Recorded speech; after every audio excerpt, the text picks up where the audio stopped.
All right. Hello and welcome to the second episode of the J&E Welding Combined Strength live stream and podcast. I'm your host, Shane Sutcliffe, and I'm joined today by my co-hosts, Shalon Okowski and Graham Corsar, who's joining us live from CIM in beautiful Vancouver, British Columbia. Not so beautiful. Not so beautiful today. Well, give it a chance. Give it 20 minutes. The rain will go away, and then it'll rain in another hour after that. So, yeah, it is pouring rain. But what is really cool is the cruise ship terminal is open now. So as we've been going to all our sessions, we're watching them load up the bags and all that stuff. It's kind of neat. A sight for sore eyes down there, I'm sure. No kidding. So before we begin today, we just like to always acknowledge that we are meeting today on Treaty 6 territory, at least for where Shalon and I are located today, and the traditional homeland of the Métis. And just a quick brief background on the company for those who haven't listened to our first podcast. J&E Welding was founded in the 1980s by Shalon's father, Jim Nowakowski, our forebearer, and it has evolved into one of Saskatchewan's largest engineer-to-order fabricators with a primary focus on the mining and heavy industrial sectors. Today, what we will be looking at is a couple of quick project updates based on what's been going through the shops in the last couple of weeks and months. Shalon's going to be opening us up with a safety moment here, as we should always do. And then Graham is going to be giving us a quick update on what's been going on at CIM, what's Janie's involvement there, and how that whole program and show has been going, and kind of we'll ask him some questions and get some updates. So with that, Shalon, we'll turn it over to you for the safety moment. Absolutely. Thanks so much, Shane. And so the safety topic we are going to cover today is fatigue in the workplace. J&E Welding actually has shifts working around the clock, so days, nights, weekends. And so fighting fatigue in the workplace is an extremely important topic for us to cover. Exhaustion is one of the most common health complaints for Canadian workers, especially applying to shift workers. And so sleep is actually as basic to your survival as food and water. And then our bodies are kind of drawn with this circadian clock, which is our body's processes of peaks and low points over a 24-hour period based on timing cues such as the sunlight and work-rest schedules. And so disruption to that circadian rhythm when combined with loss of sleep can create a dangerous increase in fatigue for workers. And so there's environmental factors such as lighting, visual acuity, high temperatures, noise levels in workplaces can also impact a worker's susceptibility to fatigue, especially where there are tasks where attention must be sustained for long periods of time. There's repetitive or regular paced motions or difficult or monotonous tasks that may also increase your fatigue. And so how do we fight fatigue in the workplace? And a lot of it starts with proper nutrition. You're going after those complex carbs such as starches and avoiding those simple carbs such as sugars and avoiding fatty foods, junk food, that type of thing. Exercise is very important, and of course sleep. Recommended number of hours of sleep for adults is between 7 and 9 per night. So make sure you're getting in that sleep, and that should ensure that you are fresh and ready to go for the workday ahead. After 4 days of this conference, I think I'm walking around with a whole bunch of very fatigued people. No kidding. Yeah, I'm sure. Yeah. Well, that's great. Thanks for that, Sean. With that, we'll go right into the shop updates. The first one on the list here, we've got these sparge piping units. So these are an interesting project. This is something that we've supplied many times over the past years. I've lost track at this point how many we've built. In my time as a project manager alone, I think we're up to a count of 6 or 8 units supplied inside of the past 4 years. They don't look like much, but there are definitely some intricacies involved in fabricating these things. I'm not sure for the people viewing the live cast how much of a detail you can see there, but essentially what you've got for this fabrication is a certain diameter of pipe inside another larger diameter pipe, and then anywhere between 40 to 60 what we call threadlets welded down the length of the pipe, which in essence is just a coupler that has a hole drilled into the pipe and then gets welded to the pipe to add a threaded port for a nozzle. Now, again, it looks fairly simple, but you go and you weld 40 to 60 connections all along one side of a pipe like that, and if you don't take some precautions and some measures to keep it from doing so, you're going to end up with a banana. That thing's not going to be straight. So why? Why does that happen, Shane? So what's happening there, and just to get not too technical into it, but anytime you weld something, it's going to expand and then it's also going to contract. So when you've got all of your weld on one side of a joint like this, all that contraction is happening all on one face. And so anybody thinking about, just use a piece of macaroni or a noodle or something example. You bend it one way, the outside grows, the inside shrinks. And that's essentially what's happening here. So all that welding on one edge, if it was just done without any mechanical restraints, would cause that pipe to bow along that length and along the direction of where those threadlets are. So when our guys are building these, we've got a very kind of drilled down and methodical sequence to doing these now. We actually take the pipe with those welded fittings and we pre-camber it. So we'll actually put it on a beam, put a high spot in the middle, and pull the ends of the pipe down to put a bend in the opposite direction from where we would expect the mechanical. And then let the heat of the weld pull it back up. Exactly. Yeah. So we're basically allowing that distortion to happen, but in a method that's advantageous to us based on how we've pre-cambered it, so to speak. So and I guess that's probably a problem too, because it's like the one pipe inside of another pipe, and then you got all the weld down the length to connect those two pipes together, and all of that weld happens to be in the same place as all of the threadlets, right? Yeah, exactly. You got a couple of points there, and actually make a good point. We weld the threadlets while the internal pipe is separate from the external pipe, but then we still have the same problem when we go to put that outer casing pipe on, where we have to, again, like you said, be mindful of all that weld being on the same side. So again, it doesn't look overly complicated, but it's definitely something that, the customer and the end user for these fabrications especially really values the experience and the consistency that J&E brings to fabricating items like this. We've delivered, like I said, probably dozens of these units over the years and never had one that didn't fit. And these have to be straight to fit because they're sitting inside a big breaker. Absolutely, so a breaker is like a big tumbler, and the thing turns, and then the pipe goes down the length of the breaker. If the pipe was bent, then all of the stuff inside the breaker would hit the pipe, and then it wouldn't work. Absolutely. Cool. And they're installing it from two different directions as well. There's a flange connection in the middle, so they've got to meet up to existing connections. And the other end. Okay. Yeah, exactly. They got one connection at one end that they have to meet up to, and one at the other end, and then we have to meet in the middle. So that just complicates things even further. It's definitely harder to build than it looks like, for sure. Yeah, it looks really good. Yeah. Cool. All right. Next, we'll roll on to an update again on the flare knockout drum and the stacks, and Graham will be doing this one for us. So this is sort of two projects that I'm updating on. The one project is all of these combined cycle power station stacks, where we've got one section out of paint. In fact, I haven't been at the shop for a week or so now, but I think the other one's gone off to paint now too. It's not sitting in the 56 Craneway anymore. There's 4 more big sections like that still heading out, so it still takes a ton of space in the shop. And then the other really neat update is this flare knockout drum. We highlighted this a little bit last month. After the podcast last month, I was able to go to Conrex Steel in Ontario. They gave me a tour. What a cool place. They take these, they make the heads, right? So the head on the flare knockout drum, it's half of a sphere. And that's, you can't, an elliptical head, they actually heat up this big disc of steel so it's red hot, and then they put it in a super heavy press, and they press it into the shape, and then use force to round out the edges and make it the perfect shape. But with these hemispherical ones, they have to do it in like pie-shaped segments. So they don't use heat. It's just a cold form process. So they cut, the wedge, the pie-shaped piece of steel, rough cut that pie-shaped piece of steel. And there is a guy using a giant slow-moving hammer, and it's a craftsman, like it's old school metal forming, and he's using cranes to move this triangular piece of steel through this hammer and bend it here and bend it there, bend it this way and turn it around 90 degrees and bend it a little bit more. And he's basically doing that over and over and over again until he gets just the perfect shape. And then they trim the sides, stack them all up, and send them to us so that we can weld it into a half of a sphere. It's super cool. Now, keep an eye out. Next month in our April update, we're going to have some pictures of this flare knockout drum finished. It's due to leave.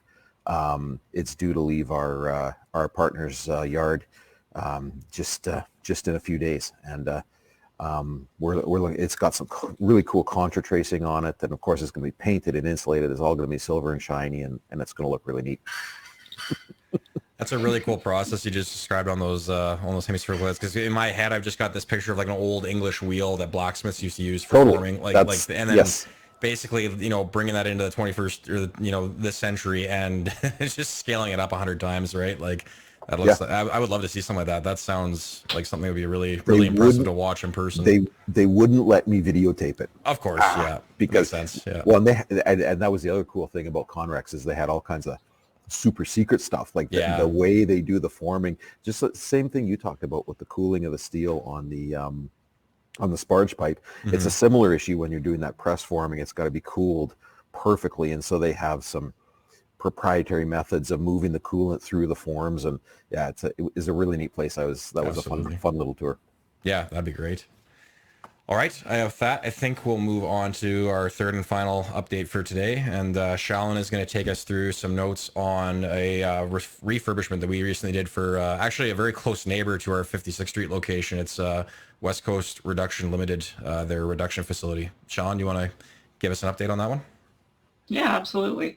So our mobile team, which is part of our Quick Fab division, was engaged to refurbish material handling facilities in this reduction facility. And this project came with some interesting challenges.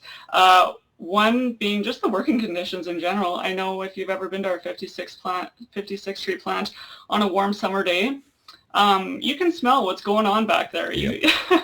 Just to be clear, that's not our plant that smells. Yeah, it's our backdoor neighbors, Yeah. which is where this refurbishment was being done. And so that was presented one challenge in itself for the guys, challenging work environment for sure. I heard they weren't allowed back in the lunchroom at lunchtime, so that's Yeah. oh man, I love it. yeah, for sure. And then another actually interesting part of this project was that there was really limited drawings for a lot of this shoot work that we were redoing. And so what you're looking at here on the left is a piece of the original shoot work that was there that needed to be replaced, and there was no drawings for it. And so one of our more senior welders, he pretty much measured it up, drew it out, and rebuilt it kind of from scratch. And So this is like the classic pull something out of your car and go into Canadian Tire and say, I need one of these. Yeah, exactly. Yeah. And so, I talked with Rob a little bit about this. Rob Graham was our welder that headed this little project here. And it just sounded really, really cool, the process that he took to redo it. And then I asked him a few days after I knew it was going back to the plant. And so I asked him, so did it fit? And he said, oh yeah, like a glove. He had left one seam unwelded, and it just slid right in. They closed it up, and it was perfect fit. So stuff like that, we see huge fabrications coming out of J&E, such as the one that Graham just covered.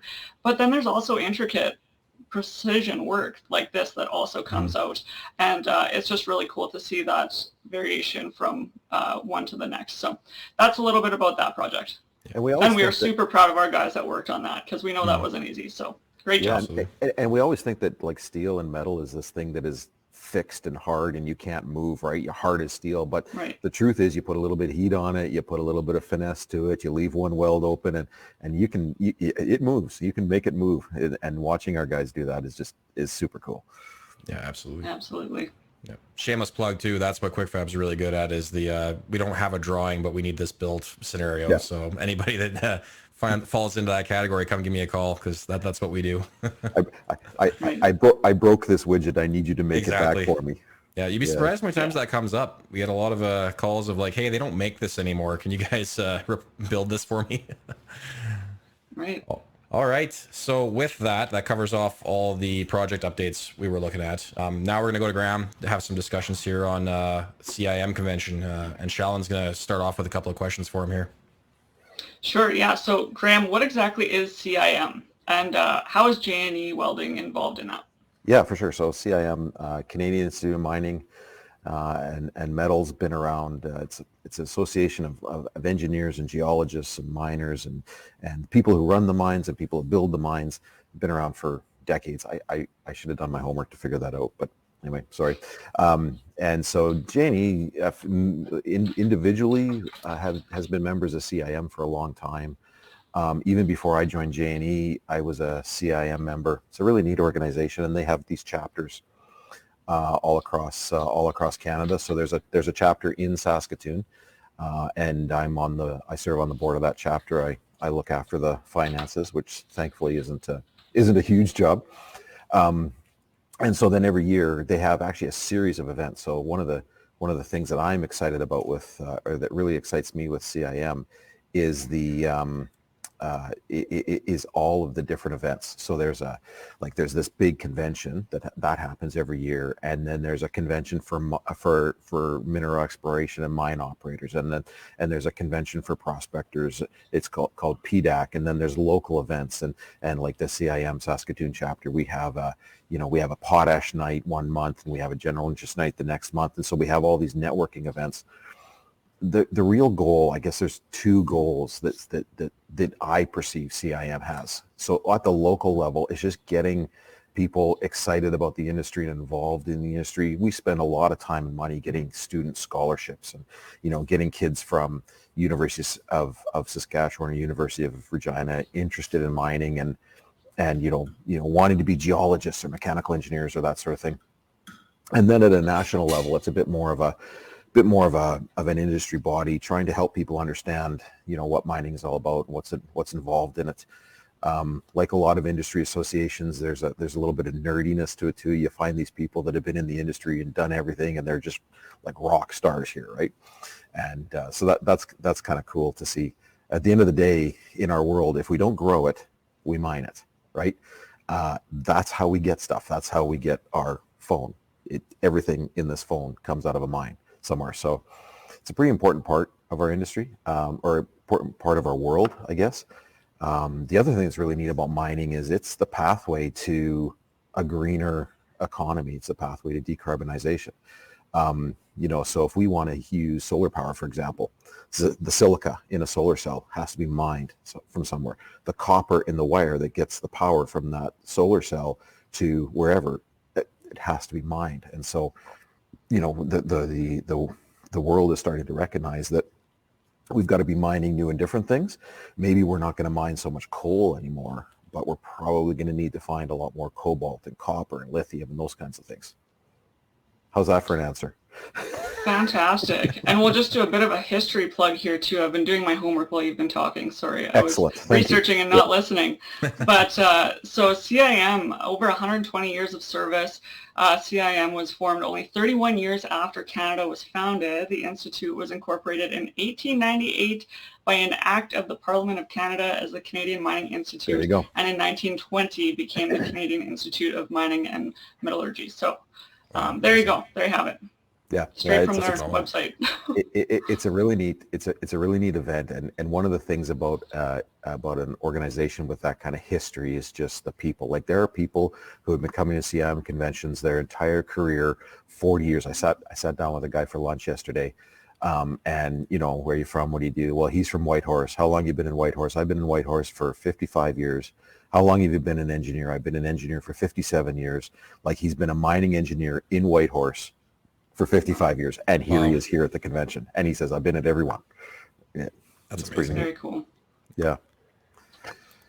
So Graham, you gave a talk on productivity, but just quickly before that, I know I'm getting a little off script here. I just want to know from you, like, what were some of the coolest things you saw? I mean, obviously you're an exhibitor. You were doing a little bit of a display and some talks there, but I'm sure you had time to kind of, wander the convention a bit. What were some of the coolest things you saw? And maybe that term's subjective, but I mean, in terms of how they play into our industry and the areas that we're in, what did you see that really jumped out at you? Oh man, what was the coolest thing I saw? Well, so the show floor, the mining show floors is pretty neat. So you don't get a lot of equipment at this one. The mining show in Vegas, they have the big trucks and all that kind of thing. But there was a couple guys that had mining simulators. So they had, oh, really? And it's actually not a simulator anymore. It is an operator's cab for remote operated or autonomous mining. And so they had one of those workstations right down on the show floor. You could get down there and work the joysticks and see the truck moving around on the screen. And I mean, that's how mining is going to be done in the future. We're really, really good at communications now, right? So why do we have to have a human in a cab of a truck in a really dangerous place? We can just, it's like running a drone, like a giant digging drone. So that was awesome. That was really cool. I think another thing that was really cool was just seeing people. Yeah. They were humans all in the same Yeah. place, like all of us. It was that, so that was really neat, and a lot of people commented on that and Oh, for sure. how amazing it was just to reconnect with people you hadn't seen in a few years, people who you hadn't like. There's one guy that I worked with at Agrium 12 years ago. We hadn't seen each other in 4 years. Well, he's moved to Vancouver now. We were able to sit down and catch up yesterday. So that was the other thing that was really cool, was just actually having a human face-to-face conversation was pretty awesome. Absolutely. Did you have to shake off the rust a little bit? I know Shane and I spent the day at the Indigenous Business Gathering there a few weeks ago, and the first couple conversations when somebody asks you what your company does, it's like, it's been a while since I had to say this. I don't know. Wait a second. I'm not on a computer. I can't pull out my PowerPoint. Exactly. Yeah, exactly. I don't have a slide to show you. Yeah, totally. Yeah. So thankfully I was able to shake off the rust a little bit last week at the hydrogen convention. But this week was way bigger and way cooler. Lots of people from Saskatoon here. Oh, that's awesome. Awesome. That's great to hear. All right. Well, yeah, so let's get on to what I was mentioning earlier. You actually presented a talk on Productivitygram. How did that go? How was that received, and what was the feedback? Nobody threw anything at me. Well, that's important. So, it went well. So the point of my talk was, we have a productivity problem in fabrication and construction and generally in building things. And if we're going to have if we're going to build more mines, if we're going to get more lithium out of the ground, we got to be able to build things, and we got to be able to build those things profitably, right? And so one of the keys to productivity is getting the next generation of workers involved. Well, think about what the next generation of workers looks like. We're talking about digital natives who have no idea what a fax machine is. They grew up playing video games that work in 3 dimensions. Like, you go try and, somebody my age, go try and play Minecraft. It's hard. My kids just jump on the computer and go, because they're used to working in a 3D model. They've always had a cell phone, right? So, so we like some of the old paradigms of, cell phones are a waste of time, or they should be in the locker, use a paper drawing. Well, you know what? Kids can't read paper drawings anymore. They need to see a 3D model. Well, you can't show a 3D model on a cell phone. You need to show it on a tablet, or you can't show a 3D model on a piece of paper. You need to show it on a tablet or a phone. And so just talking about how we got to change our thinking from paper thinking to digital thinking to enable the next generation of workers that are coming out of high school and coming out of college and university right now. And this isn't just an engineering thing. This applies to our new welders and our new carpenters and our new electricians. They are also digital natives, and we got to communicate with them that way. Absolutely. Yeah. You know what? That's a really good point. I mean, look at the way our media is delivered in general across all platforms. I mean, how many people actually watch the news on a cable broadcast anymore? I mean, for me, for the last, 4 or 5 years, I've been basically just logging into YouTube every morning and catching the live stream that was uploaded the night before, right? That mentality or that idea alone 10 years ago would have been just like an outlier as far as anybody else's considerations around what's normal, right? So yeah. I think you're definitely on the right track there as far as acknowledging that the next generation is going to learn and interact with our day-to-day processes in a very different way. And I think actually, I don't know if anybody saw it or not, but I did post a little thing on LinkedIn there a few months back ago. I'm a bit of a tech nerd myself, and there's technology rolling out here, some flexible OLED displays and stuff like that. And that's just a good indicator. That's one example of kind of a crossroads of that technology, because you've got the ability to bring an actual screen to a flexible medium that could almost be used as paper, and that almost bridges that gap like you're talking about a 2D drawing and a 3D model. Roll it up and stick it in your pocket. Yeah. Yeah, and I mean, we're obviously a few years away from that yet, but you think about Star Trek, like the stuff that was on TV in the 80s when I was a kid and watching sci-fi, and it's like, we're not so far away from that yet. And I think everybody needs to start having an eye towards the transition that's going to happen, because it's adapt or get left behind, to be honest, in that case. We don't have tricorders, but we sure have but we sure have tablets and phones. Oh, absolutely. Yeah, and I would say they do most of what a tricorder did in the show anyways. Exactly. Sorry guys, you lost me. I know, I'm just nerding out right now. It's one of those things, right? Tech By the talks. way, may the 4th be with you. Oh, that's absolutely right absolutely. Too. Yeah, may the 4th be with you. Shout out to all of our Star Wars fans there. Yep. That's awesome. Right. Well, any other talks on CIM, Graham? Anything else you want to let people know? So the other really, so I mean, I have notes and notes and notes and notes because that's how I consume, that's how I remember information. But the keynote on Monday morning was by a guy named Bo Lotto. He wrote a book called Deviate, and it's about how we think and how we perceive things. And it was fascinating. In fact, so in the show notes here, I've got a link to the book on Amazon. Totally worth picking it up and you need to buy the paper book because it's got like pictures and it uses graphics to illustrate how we think differently. The point of his conversation was only by understanding how you see or why you see what you do will you be able to see things differently, right? So we talk about perception being 9/10 reality. Well, we need to understand what's going on behind the scenes in our brain to figure out how we perceive things. And that's really, really important when you think about like productivity. If we think about changing our mindset towards younger workers, we need to understand where our mindset came from. There was a couple other really neat quotes that really stuck out to me. A fellow pointed out, he said that, Calvin Hyland from the panel yesterday, Indigenous businessman, sits on a lot of boards. He says Indigenous people control 25% of the Earth's surface. Yeah, right. Yeah. And so they're a really important part of our world, right? Absolutely. They are our world. They are the custodians of a significant portion of the world where mining occurs. Another really neat one was a lady from Google was on the panel. And she says, we think about putting data in the cloud, and we think about the cloud as being some, ethereal thing floating around with little bits of data floating around in the sky, right? Well, the cloud is made of copper. The cloud is made of steel and aluminum and copper and all these things that came out of the ground. And so we love having the cloud, we love having data, but we forget about the fact that it's actually a real big pile of copper sitting on the earth or sometimes in the ocean somewhere, right? So yeah, it was like those were the parts of the show that I really liked. And then, getting out on the show floor, we reconnected with our suppliers at SSAB.